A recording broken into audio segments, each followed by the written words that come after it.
Thanks for tuning back into my channel and this series on INFJ and ISTP relationships. In a previous video in this series, I talked about ways in which the INFJ and ISTP are compatible in a relationship, and in today's video, I'm going to talk about the flip side, troubles that INFJs and ISTPs will tend to have in a relationship together. If you have been subscribed to my channel for a while now, first of all, thank you. Second of all, you may notice that this video is a redo of a video that I had previously done before. That video was fairly successful, but it was a little bit longer than I wanted it to be, so I decided to redo it and break this video up into two parts. In today's video, part one, we will be listing and describing the problems that INFJs and ISTPs will tend to have in a relationship together, and then in part two, I will give some advice on some possible remedies for those problems and talk a little bit about how my husband, an ISTP, and I, as an INFJ, have been able to overcome those problems, or the compromises that we have been able to make so that we don't kill each other. So fun fact, I read a survey somewhere that said around 11% of INFJ relationships are with ISTPs. 11% doesn't sound like a lot, but if you were to consider that if the other 89% of INFJ relationships were to be evenly distributed among the other 15 personality types, that would mean that we were only with roughly 5% of any other type. So 5% ISFPs, 5% ENTJs, etc. So this shows that we are twice as likely to be attracted to ISTPs over any other types, and they are attracted to us. There is something about them that makes us keep gravitating towards this type. So I know that there should be a lot of INFJs and ISTPs who should be able to benefit from this video and this series.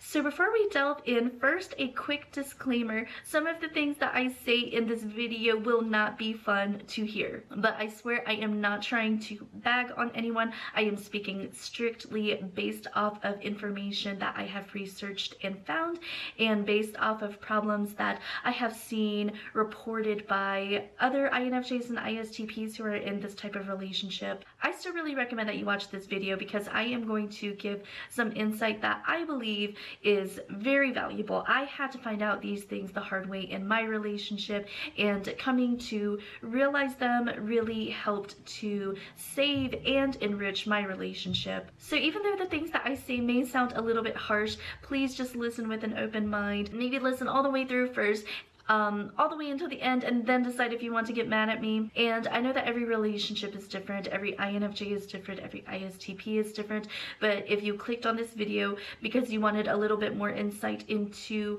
your relationship, maybe you don't know everything there is to know and realize about your relationship or about yourself or about your partner. So maybe just listen with an open mind and get some possible perspective and see if any of this information is relevant to you, if it might be applicable to you, and see if it might enrich your relationship. So let's get started. Number one, expectations and responsibilities. So the most prominent difficulty that INFJs and ISTPs will have in a relationship together surrounds the management of expectations and responsibilities. Again, please go watch my previous videos where I discussed the INFJ and ISTPs as individuals, especially if you don't know what cognitive functions are, so that you will understand what I'm talking about when I make reference to cognitive functions. But when it comes to the problems of expectations and responsibilities, the issue stems from the clash between the INFJ's dominant introverted intuition and the ISTP's secondary extroverted sensing. So let's define those terms real quick. So the INFJ's dominant cognitive function is introverted intuition, where introverted intuition is concerned with subconsciously collecting information, trying to form a picture of what the sum of all of this information indicates, and then once the INFJ pieces together that picture, then it becomes clear to the INFJ what it is that they need to do going forward. So introverted intuition can have a really strong will and get super focused and be very very goal-oriented. As for the ISTP secondary function, extroverted sensing is concerned with doing anything physical, just living in the moment, dealing with the concrete world through our five senses. So the INFJ's idealistic expectation of how things should unfold in combination with their willingness to do whatever it takes to ensure that their vision comes to fruition, versus the ISTP's preference to just live freely in the moment and chase sensory experiences. It's gonna make these two clash. So let's look at a real life example. So let's say a married couple, an INFJ and an ISTP, have a broken dining table. So the INFJ's dominant introverted intuition is going to piece information together. We have a broken dining table. We need a new dining table. We can't go shopping for said dining table on the weekdays because we work. We can't go shopping for said dining table on Sunday because we have that birthday party that we have to go to. So then the vision for the path forward becomes clear to the INFJ. We must go shopping for that dining table on Saturday. But when Saturday rolls around, the ISTP's secondary extroverted sensing will say, oh boy, it's Saturday, I'm gonna go fishing today. So now the INFJ and ISTP are in a conflict because the INFJ wants to carry out her NI vision and go shop for the table on Saturday, whereas the ISTP wants to carry out his SE and go fishing, as opposed to worrying about the dining table. So the pattern here is that dominant introverted intuition makes the INFJ have certain expectations, and secondary SE makes the ISTP favor doing something sensory stimulating instead, which can result in deferring obligations. So in this particular scenario, the INFJ thinks the ISTP is irresponsible for wanting to carry out his SE, and then the ISTP thinks that the INFJ is uptight for wanting to carry out her NI. This is probably the most prominent difficulty that I see in INFJ and ISTP relationships, and I see this theme over and over again, and INFJs and ISTPs will continually have conflicts that stem from this basis. So this pattern of the INFJ's high expectations and the ISTP's SE sensory seeking also serves to explain why ISTPs get started on a lot of different projects but can't seem to maintain enough motivation to finish them, and then the INFJ gets irked because the INFJ's NI is all about seeing something through to the end. It also serves to explain why ISTPs see INFJs as controlling and unrelenting. So think about some conflicts that you as an INFJ or ISTP have had in your relationship with one another, and tell me if it stemmed from the fact that the INFJ had certain expectations that were not met due to the ISTP favoring just living in the moment. Sorry if I've got you down, but look out for part 2 of this video where we will discuss the remedy, and let's keep going. Number 2, romance. So we talked about the clash between the INFJ's first function and the ISTP's second function. So now let's talk about the clash between the ISTP's first function and the INFJ's second function. So the ISTP's first function is introverted thinking, which means that the ISTP's way of seeing the world is by looking at how everything works and correlating solutions to problems or correlating causes to effects. Introverted thinking is very objective. It's very logic driven and fact-based. The INFJ's secondary function is extroverted feeling, which means that the INFJ really values the feelings and emotions of those within their environment. So unlike introverted thinking, extroverted feeling is not so objective but subjective. So you can already see where the ISTP's dominant objective TI and the INFJ's secondary subjective FE will clash. ISTPs do have FE on their cognitive stack, so it is important for them to have an environment where everyone is getting along and there isn't any animosity, but their priority is to be logical over being diplomatic with feelings. So this doesn't mean that they're going to intentionally be a jerk to the INFJ in the relationship, but they will tend to neglect the INFJ's need for romance. They will see it as unnecessary and at times even burdensome. When prompted to be more romantic, sometimes you will hear some people, especially guys, say, "You're the only woman in my life," or "You're the only man in my life. I go to work every day, I pay the bills and put this roof over our heads. Isn't that enough proof that I love you?" And I've also heard some ISTPs report that they say to their significant other, "I stay with you, don't I? That should tell you that I love you. Unless I say otherwise, I still love you." Or how about this one? "I married you, didn't I?" Do you see just how logic-based this is? I do these things and it should speak for itself that I love you. So why do I have to continue to say it and continue to find different ways to show it? So it will be very rare, not completely unheard of, but very rare that the ISTP will feel the need to initiate a romantic gesture. The INFJ, on the other hand, with their NI always giving them idealizations of how things should be in combination with their extroverted feeling and always valuing emotions like romance, they will crave romance and affection from the very logical but poorly emotionally equipped ISTP, and this will of course create problems between the INFJ and ISTP, and this is another very prominent problem in INFJ and ISTP relationships. Number 3, overly sensitive ISTPs.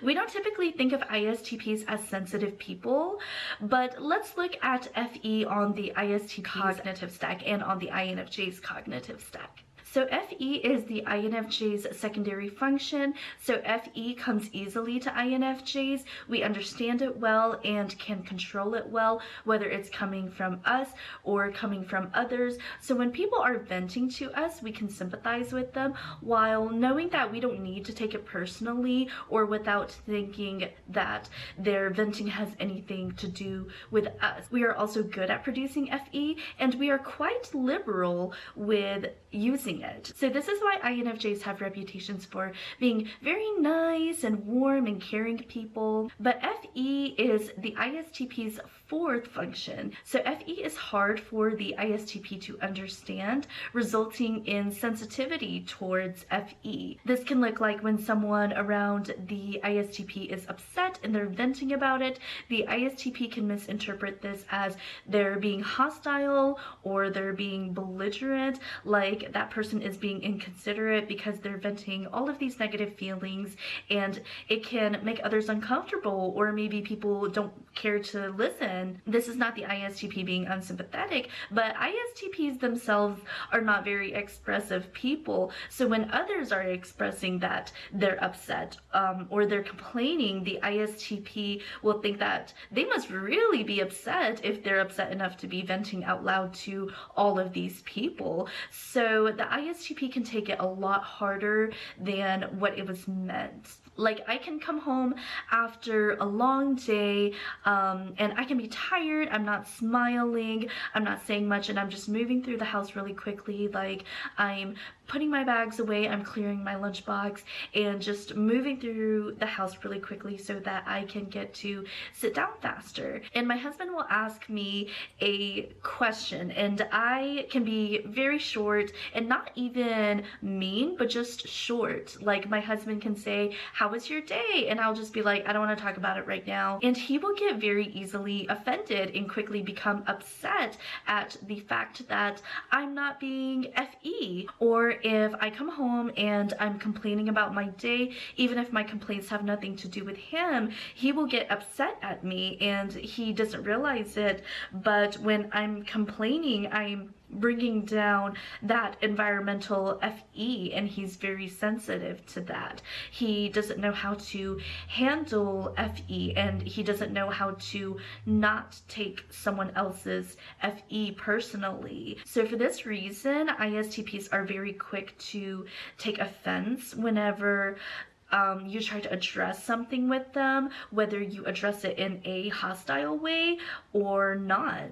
Say the ISTP tends to throw his towel on the floor instead of in the hamper. So the INFJ comes to him about it, and even if she's very sweet about it, or if she just says it very matter-of-factly, the ISTP can still take offense at the fact that the INFJ would even go after him about something like that. So INFJs may find it very difficult to address their needs to the ISTP without the ISTP quickly finding offense. Number 4, jealousy. So another thing that this sensitivity towards FE can cause is it can cause ISTPs to be jealous partners. Going back to when I said that INFJs have secondary FE, so FE is very natural to us and we can produce it easily without thinking much about it, but sometimes ISTPs can misinterpret this as us being flirtatious. So this is not the ISTP being possessive or paranoid or controlling. This is just the way that they process FE. Again, ISTPs don't understand FE well, and they can tend to have black and white thinking about FE. And again, ISTPs are not very expressive people. Whenever they do express something, they only do it because they really mean it. So the INFJ can just be casually nice to someone, and the ISTP will think that it means more than what it means. They will think, if my INFJ is talking to that person, that must therefore mean that they like each other. So this point may not be true of all ISTPs, because this tendency to be jealous comes from the inferior function of the ISTP, and I think we all struggle with our inferior function differently, but just know that jealousy can be a common occurrence in ISTPs, and we will talk about the remedy in part 2 of this video. Number 5, different energy levels. INFJ are introverted, intuition dominant, so we can be happy to just live in our heads and daydream all day. ISTPs have SE as their secondary function, so they will often want to seek some sort of sensory stimulating experience. The INFJ will wonder, why can't my ISTP ever just stay still? And the ISTP will wonder, why doesn't my INFJ ever want to do anything? This can be a plus in an INFJ-ISTP relationship, because the INFJs and I can help the ISTP to stay focused on a task long enough without getting distracted by wanting to go chase another sensory experience, while the ISTP's SE can help to draw the INFJ out of her shell. But it can definitely create conflicts too. Like, after a long work week, the ISTP may want to decompress by working on his car or going biking, but the INFJ may want to decompress by just laying in bed and watching a movie, and it can literally create arguments. Watch out for part 2 of this episode, where we will talk about the remedy. Number 6, difference in planning styles. Again, INFJs are NI dominant, so this means that we are always looking towards the future. So we will try to plan as much as we can. We are judging types, which means that we like to plan ahead, have all the information up front before making decisions, and we like to make as many decisions up front as possible before jumping into action. But ISTPs are perceiving types, and this means that they take action first and then make decisions as they go and adjust their actions accordingly. So let's look at an example. So one year for my birthday, my husband surprised me with a trip to Myrtle Beach, South Carolina, but he is a perceiving type, so he didn't plan anything for us to do on this trip. We just got there and decided what we could do in the spur of the moment. If we did something and we liked it, then we did it. If we did something and we didn't like it, then we did something else. And this is how perceiving types prefer to function. They make decisions as they go. But me being a judging type, I didn't like that planning style because I felt like it was just a lot of wasted time trying out different things and risking not even enjoying some of it. But when I planned our anniversary trip to New Orleans, I had it down to the minute when we would take this bus in order to get to this museum in order to have enough time there before it closed. I researched way ahead of time at what attractions I wanted to see, and I made reservations to ensure that we would get in, but my husband hated it. He hated having to stick to a schedule and not being able to just be spontaneous. So as you can guess, we bumped heads on our trip. So this difference in planning style will definitely create conflicts in an INFJ and ISTP relationship. Number 7, neat freak INFJs. So our inferior function is something that we are insecure about. We are sensitive to it. We feel like we don't have much control over it. So for this reason, INFJs with their inferior extroverted sensing tend to need to be in clean or pretty environments. The INFJ tends to need the house clean and need things in proper order, but SE is the ISTP's secondary function. So they're pretty comfortable with SE and they control it well. So they don't care too much if the house is messy, or they won't even really notice it. And then on top of that, dominant introverted thinking and secondary extroverted sensing makes the ISTP very crafty. So they will always have tools and unfinished projects laying around. So you already know that this is going to create conflicts between the neat freak INFJ and the charmingly sloppy ISTP. Number 8, forgetful INFJs. So INFJs can be very forgetful, where we are NI dominant and are mostly focused on the subjective information that we accumulate in our heads, and we are SE inferior and we aren't paying too much attention to the physical world. We can miss details that are right in front of us, like we can forget to turn off the stove and just walk away. Being introverted intuition dominant, we are always so future focused that we are just thinking about what we need to do or where we need to go, that we will forget small things that we need to do before we head out the door. So we will head out the door and forget our wallet or forget our keys. So of course this will create a lot of conflict for the INFJ as well as their ISTP partner. Number 9, chores. INFJs and ISTPs can both struggle tending to chores. INFJs are NI dominant, SE inferior, so we will often just be basking in our intuition and forgetting to tend to chores. And then likewise, ISTPs have secondary SE, so they will not be bothered by messes that occur as a result of neglecting chores to chase like sensory experiences, and they prefer to do something sensory stimulating over doing chores. So both the INFJ and ISTP will tend to drag their feet when it comes to chores, and then the chores will pile up and then they will bump heads because of this. Number 10, difference in decision-making styles. So the INFJ's decision-making function is extroverted feeling. So that means that they make decisions based on feelings. And then the ISTP's decision-making function is introverted thinking. And that means that they make decisions based on what is logical, what works.